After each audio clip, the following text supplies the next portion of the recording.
ধরে বা বিভিন্ন সময়ে সরকারের থাকা সত্ত্বেও পুলিশ, গুন্ডা, দুর্নীতিগ্রস্ত দুর্বৃত্তদের হাতে এই তামান্না, আনিস, দেবুদাস, উষাদাস সহ এই পশ্চিমবঙ্গের অসংখ্য আমাদের কর্মীরা, সাধারণ মানুষ, তারা খুন হয়েছেন, জখম হয়েছেন বিভিন্ন সময়ে। আমরা এই বিগত সময়ে আমরা দেখেছি পুলিশ, সরকার তারা কোনো রকম ব্যবস্থা গ্রহণ করেননি। তাই এই সমস্ত অসমাপ্ত যে সমস্ত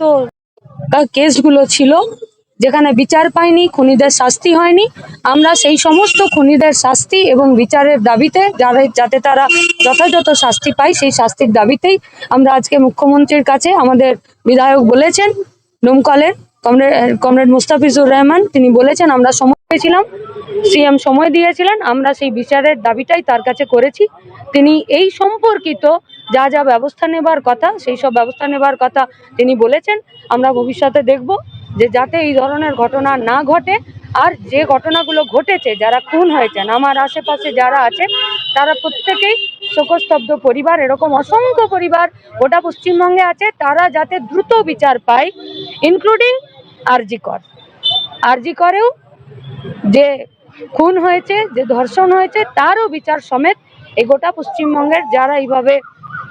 সমস্যাতে খুন হয়েছেন, এই ধরনের যাদের সাথে ঘটনা ঘটেছে, তারা যাতে দ্রুত বিচার পায়, এই বিচারের দাবিতেই আমরা সিএমকে বলেছি পুলিশ এবং প্রশাসন এবং সরকার দ্রুততার সাথে যাতে তারা ব্যবস্থা গ্রহণ করেন এবং সমস্ত কেসের নিষ্পত্তি হয়ে যারা দোষী তারা যাতে দ্রুততার সাথে শাস্তি পান।